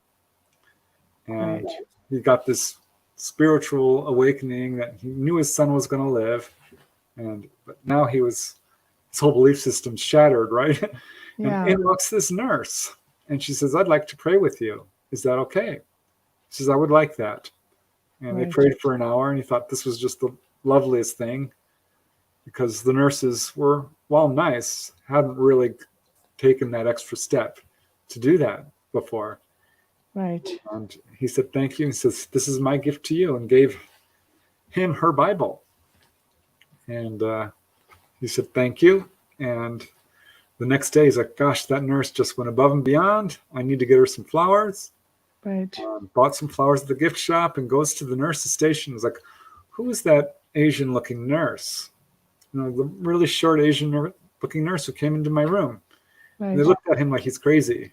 Like, we don't have any people like that in the entire hospital of that description. He's like, "Well, someone was here." And it's like, no one could have gotten in. This is the neonatal unit. It's secure. There's no way. You must have, been mistaken. Right. He thinks it was an angelic figure. Right. There's so many different, let's face it, there's so many different beings out there. We're never going to figure it all out.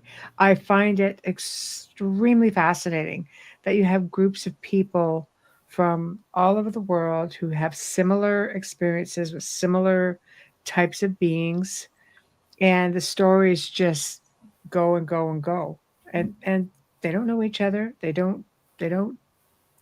Yeah, that's the best evidence, I think. People are like, "Well, where's the evidence?" And there's evidence. I mean, we have implant evidence, landing trace evidence, radar evidence, metal fragments. I mean, we've got the evidence, medical evidence, angel hair. But if you take the totality of all of these accounts from people who don't know each other, and many are multiple witness cases, let's face it, there's no way ever this could be made up. It's just not a possibility. No, I completely agree with you. And, there's no reason for people, like the descriptions they give all match, right down to the demeanor for the most part. I think you're always going to have, I'll back up a minute. You've done the show here many times. And I always, I love the fact that the stories are always, for the most part, very benign. And you're not afraid to throw in, well, this guy didn't have a very good experience, but, you punched him in the face, so this is what happens, right? So, I mean, these things do happen. Exactly. But I find that for the most part, they're all very benign experiences. And when they're not, at least with the people you've interviewed, it's mostly because of the fact that you're fighting back, you're being aggressive, and in a lot of these cases, they're like the ET is pretty much defending themselves, right? So I don't. Go ahead. Yeah, I mean, I do get all kinds of cases. They run a bell curve. Some people are like, "This is absolutely lovely. I loved it. Everything about it was great." Yeah. More often, it's a mixed bag, starting out super scary. Right. absolute trauma, PTSD. I can't sleep. I've got nosebleeds. I'm having nightmares. Right. Somebody is watching me. Right. I don't like this. And then they start having more experiences and they're healed. And they start having major psychic experiences. And more encounters continue. And they realize, well, you know what? This is not so bad. I wouldn't trade it for anything. That doesn't always happen. So I've interviewed people who are like, it was demonic from day one, and I still think it's demonic. I mean, the guy's super religious, and I have to respect that. Right. Right. Yeah, I've heard that as well. You know, it is a pretty fine line, especially when I realized, because as a researcher, you know, within the paranormal field for like 2 decades, at least half of the people I've worked with have also been having contact, or they've been experiencers. So now, you know, through the years of doing the show and such, and hearing people such as yourself coming on saying, oh no, they can growl, they can hiss, they can do all kinds of things, and that mirror, you know, even like right down to odors like ozone, and some people would think ozone, they might think it smells really rotten, you know, like they can associate it with a lot of the same stigma that some malevolent hauntings would have. So now I'm sitting here thinking, so at least half of those people were having contact or being abductees, whatever the case may be, and we're experiencing a lot of the same things. And because of probably their conditioning or their faith, they're thinking, no, this is like this type, like it's a demonic. Well, 100%. Yeah. Right? That's absolutely understandable, because we all have a belief system. Yes. That's how we view reality, through the lens of our belief system. Yes. And you can see this in cultures throughout the world, reaching back through millennia. Yes. And I got lucky because my belief system was completely shattered. Right. When I was a young man, when I found out UFOs were real, because I didn't think they were real. And then I started having out-of-body experiences. I mean, I was just ruined. Right. So I try not to believe anything. I just want to know what's real. Right. You know, every time That's I try a to believe tough one. Yeah. I mean, I found out giants were real. I'm pretty darn sure giants are real. Giants are real. Yes. I mean, that was shattering, because that's not taught in schools. Not really. It goes against the grain of your, you know, what you're conditioned to believe. I mean, we are conditioned. We have to say, you know, we have a curriculum that we follow in school. We have, you know, faith that is taught to us. You know, we don't just come out of the womb and say, hey, you know, mind you, as children, I think they got it together. Yeah, right. So, yeah, it is. It's really difficult. And then something like that comes out of left field, and you're like, where was I when this stuff was going on? It's really hard. Like, they should teach it, but you're going to find that more and more will keep surfacing, especially as you're talking to all of these people, you know, with all of these experiences, and realize that there's no way, nobody's going to rewrite that kind of history. Well, I saved a story for you, Michelle, because this one I haven't been able to share. And I know, you know, I said I could give you some scoops. I'm down for a scoop, Preston. And this one is just such an interesting story. This is a gentleman I interviewed from New York who had a crazy experience as a kid. Again, 5 years old, in his living room. His dad's off to work. His mom's in the kitchen. His sister is in her room. Right. And he feels like someone is staring at him. And he quickly turns his head to the window and sees somebody drop down. He's like, oh, great. Probably my friends. And he's just watching TV. And sure enough, out of the corner of his eye, he sees him come up. Quickly turns around and drop down before he could see him. So that happened like 3 times. He's like, fine, it's my friends. I know they're playing a trick on me. It's like, it's weird because that window's a little bit higher than they should be able to reach. So he goes up to the window, sticks his thumb in his ears and wiggles his fingers. It sticks out his tongue. Like that. And out pops this figure right here. Oh my God. Rising right up. And it's wearing a red vest. A vest? No, that's cute. Aww. Yes, and on its shoulder there, you can see it has this little mark. Insignia of sorts. Concentric circles. Wow. It took him years and years to figure out what that mark meant. But it scares the living daylights out of him. And he stares at it for like 10 seconds and yells at the top of his lungs and turns tail and runs to the kitchen like, Mom, there's a wolf at the door. A wolf. Because he hadn't heard of Braze. Right. So he didn't know what to think of this. And she comes into the living room. He's dragging her. And he says, go to the window. I'm not going. You go. And she goes to the window. She says, honey, there's nothing there. Stop making stuff up. She's like, no. This happened. He was like crying. So she's like, okay, I believe you. Right. It became the family joke. Like he saw a wolf in a red vest at the window. Poor guy. And then it happened again. He'd be sitting there. It was always the same scenario. This happened about a half dozen times. And finally he'd look and drop down, and he ran up to the window, did his little thing where he sticks his thumb in his ears, sticks his tongue out, and like little kids do. Right.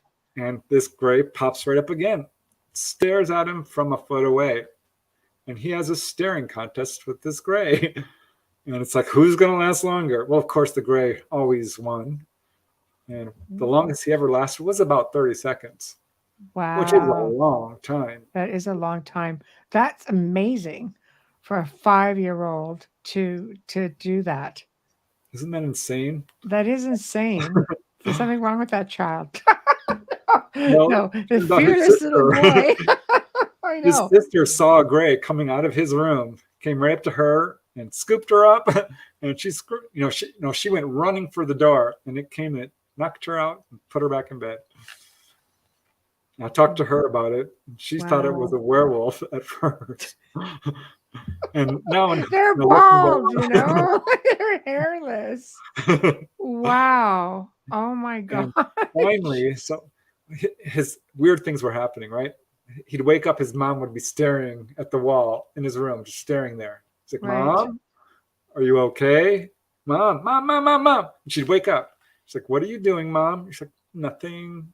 Just checking on you, and walk into her room, and he'd say, Mom, what were you doing last night? She's like, what are you talking about? So that was weird. And then he wakes up, he's outside, and there's a UFO over him. He's freaking out. That's all he remembers. He's like, something's going on. And because he's still too young to really be outside at night. Right. That was the first thing. Then he wakes up, and he's on a craft. And he's holding his mom's hand. His sister is holding his mom's hand, and they're walking down this corridor. And his sister is just bawling. She's quite young. She's 4, he's 5. Aww. This may have been 6, she's 5. The mom's in a trance, and they're walking, and there's grays on either side, leading him down this curved corridor. And they said, you go in here, and you, Robert, you go in that room. He's like, I want to stay with my mom. And they said, no. We'll take you to her when you're done. Put him on this table, examine him. There's these 2 grays and a taller human-looking kind of hybrid. And the human-looking hybrid is like, is everything okay? Mm-hmm. And the little grays are like, no, there is a problem. There's a problem with him. We're not sure if he's good for the program. He's got a medical issue. And he's freaking out because he remembers this consciously. It's like medical issue. Great. 5. Yeah. Yeah. He says it wasn't hugely scary. It was like going to the doctor. It was unpleasant. And then they said, oh, you know what? This medical issue won't manifest until he's an adult. He'll still be able to have children. He's good for the program. Wow. And I think we can pretty much guess at what the program was going to be, right? And as an adult, he did develop diabetes and just recently a major heart issue. So he's thinking maybe that was it. But he did have kids. Right. And he did have some weird incidents with ghostly stuff and figures coming out of his closet, of course. That's where the ETs love closets. They love coming out of the closet. I think they come through the closet that's a way they can come through the house where they're not going to be, run into someone immediately. Right. But that closet thing turns up over and over. Isn't it funny that it does? Because how many young children say they're always terrified of the closet? Yeah, that's a marker. If your child tells you that, pay Yes. close attention. Yes. Oh, So it's true. as a young kid, he's like, what was it, 14? He would always sleep late. He was living with his grandma. They had a bunch of kids. There was no room for him. So he'd sleep late and stay up all night.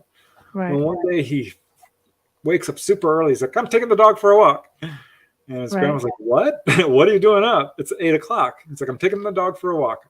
Right. And this is something he did at noon, but never at 8 o'clock. Right. But he did. He felt compelled. This is by the Susquehanna River.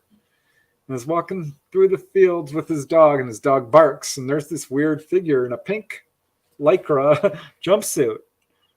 Before there was lycra, right? Before it was certainly popular. And he's looking at this figure, and he's like, oh gosh, it comes up to their head. It's all the way around. Looks bald. The skin is super pale. Because he couldn't, first it was just the back side that he was seeing. But then he saw a side view. So he's creeping up to this figure, going around this huge mound of dirt. It was a freshly plowed field. And he's right up close to it, right? And comes around this mound of dirt. Figure is gone. It's impossible because it's a huge quarter-mile field. Right. Figure could not have disappeared. And he knows it was there. His dog saw it. It was picking leaves and putting them in a little pouch. You know how ETs love to do that. Right. So he's like, well, that was weird. I don't know what to make of that. Goes home, and his grandma's like, where the heck have you been? It's noon. You know, you usually take the dog for a half an hour walk, sometimes 40 minutes. He's been gone 2.5 hours. Wow. So like, I think I had missing time. I'm like, yeah, it sounds like it. Wow. Do you think, I mean, children seem to be, obviously, because, you know, generational. Like, I didn't have any fear at all of ET. Like, I remember, now I can remember things that I didn't know then. But however, in my adolescent years, I became very aggressive with the experiences, not you know, thinking they were paranormal experiences as well. You know, it sort of changes you a little bit. Do you think, like, do they go through a spell where they're, you know, a certain way as children, and does it get more like aggressive as they get into their adolescent years, into adult years? In a sense, because I think what happens is there is an interest in genetics, and some people do agree to this whole hybrid baby program. And and when someone becomes a young adult and they've gone through puberty, their experiences will ramp up. And this is when, you know, we're starting to take on the training that we're getting to be afraid of strangers and anything weird and unexplained. And we're dealing with our own identity issues, and we're very emotional as teenagers. Right. Anyway. Yes. So yeah, this is when the child starts to grow up and become very fearful. Right. Sometimes, not always. Like Dolly, she's like 14 years old, and they started coming for her big time. And she's like, that's it. I'm going to figure out what's going on. Yes. I'm not going to be afraid. Right. She's, you know, she's a Valkyrian. She's just going to face it. And eventually that's usually what happens. Like, you know what, I'm just going to call these dreams. I don't want to think about it. Just want it to go away. I don't like it. And others like, this keeps happening. I've got to figure this out. Yes. And I go under hypnosis, or I'm just going to remember it. So that's tough, though. Do you recommend that? Because there's no turning back once you take that step, right? Right. Well, I mean, there is. You can say, okay, now I know, and that's it. I'm going to shelve it. Wipe it out. Wipe it out. Wipe it out. Yeah. Yeah. I only recommend hypnosis if a person fulfills a few qualifications. I know it works. I will say that, but it's got to be in the right hands. Right. It's got to be done by a professional. Right. Because if the hypnotist has their own belief system, they can overlay it over that person's experience. That's true. And this has actually happened. So that would be one, what I don't want to call it a qualification, but an advice or a warning. But I only recommend it if you've had a clear-cut case of missing time, because there is false memory syndrome. It is possible to create stuff out of nothing. And you don't want to do that. only if you have some memory of actual contact, like a UFO or a flash of a being. Almost everyone who goes through hypnosis already has that. Right. Right. And if you're suffering from anxieties that are making a normal life difficult, like you can't sleep in your bed. One guy I knew who was sleeping under his own bed as an adult. Right. I know people like that. Yeah. Or they you say that now I'm sitting here going, one guy, he wouldn't sleep in his bed. He had an encounter and slept on the couch for about 10 years. Like that's going to stop them. He's like, I know, but I couldn't do it. I just could not sleep in my own bed. Right. It's funny because even people who've gone on to, like I look at our mutual friend, Reverend Michael Carter. Right. And he's avidly, research and speaks very calmly about it. No, yeah, like great experiences. But yet he even goes, I get nervous when I'm alone at night if my wife is away. There's that inner, that inner insecurity about it, maybe. Yeah, almost all contacted I've talked to have a feeling of being watched. Really? Yeah. It's just the sense like someone's staring at me. Yeah, no doubt. I know. It's interesting. The journey continues, and this is your latest book. So where can people find this book? It's on Amazon, Barnes & Noble, other online retailers should have it, bookstores. If you go to my website, just punch in my name, it should take you there. You can read excerpts. You can also contact me. And I'm all over social media, Facebook, Instagram, Twitter. Right. And I'm putting stuff out on my YouTube channel, which is going to feature, of course, some of the cases and others, because I know there are people who can't afford books or don't have time to read and just prefer a more visual format. And certainly not about the money for me, because you're not going to get rich doing this. Right, that's true. Right. So I just want people to know, because this is you doing your part with the whole awareness thing, right? Yeah. I think it's important people know this stuff, because it is a lot more common and people are struggling. They have no recourse. They can't talk to some of their own family. That breaks my heart sometimes. Yes. When kids are going to their parents and their parents don't believe them. That's really difficult.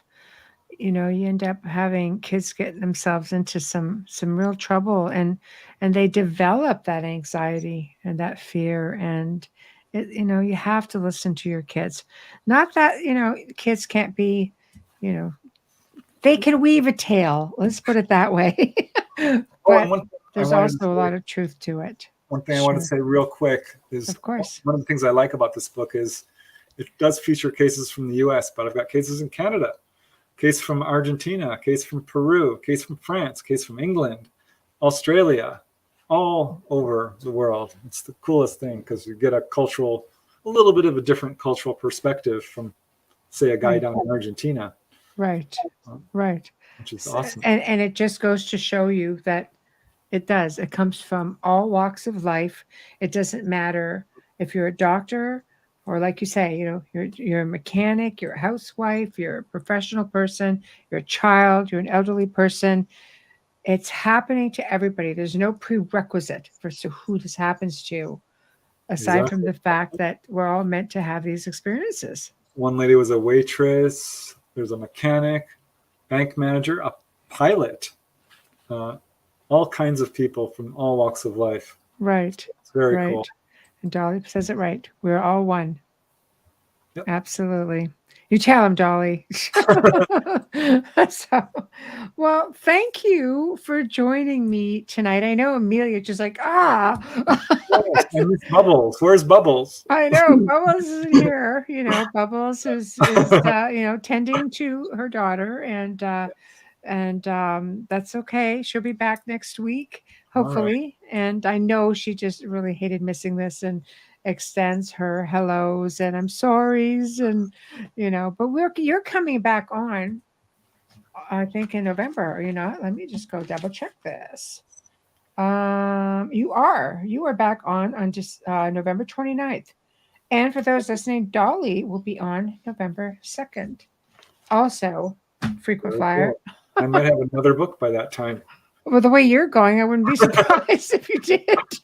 I'm working on it. Not from here, volume 5. That's my next project. Oh, yes? Oh, yeah. Is it going to be ready by then? I don't know. It's so hard to predict. Yeah, I know.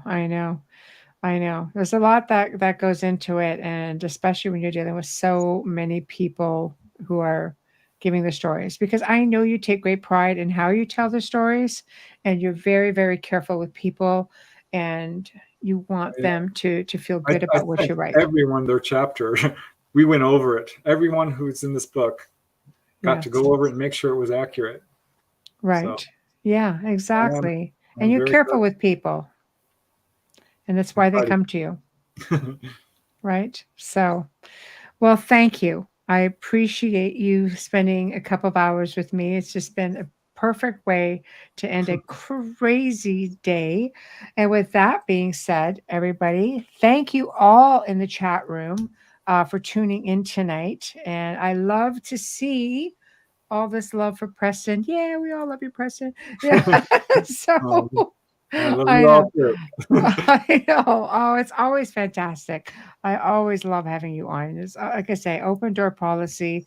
You know, we always love it when you join us. Like I said, I know Amelia's just, hating the fact that she can't be on tonight, but I know she's listening as well.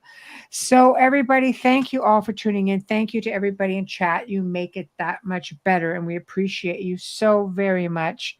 Thank you all for Just Coffee. Thank you to Dr. Snick. Thank you to Steve McGinnis. Big thank you to Preston Dennett and Dolly, who we know is in the chat room manning the fort. Thank you. Next week, we're bringing on 2 new faces on Wednesday night, Daniel Duke and Teresa Duke. They are the great-grandchildren of Jesse James. And they're actually booked for a couple of shows because there's just that much information. So you're going to have to tune in and check them out. It's going to be a fantastic show. Thursday night, we welcome back Dennis Stone, the owner of America's Stonehenge. And the first show was just unbelievable, and we've had so many requests to bring him back, and we listened, so they are coming back on, or he is coming back on, and he's always got great pictures to show. And thank you. I do try. Anyway, guys, please have a great weekend. Be safe. Kind of behave, but be safe. Did I say that already? And we want to see you here next week. Don't miss Preston and Dolly Monday night on the Lightgate, 9 p.m. Eastern. Who's your special guest coming on Monday? Marilyn Hughes. She's an out-of-body expert. I'm super excited. I've got like 10 of her books, I think. Oh, wow. She helped teach me how to do this. Oh, fantastic. Yeah, I just love her. I love it. So you heard it, right? You heard Preston. Check him out. So we shall see you next week, guys. Have a great weekend and good night.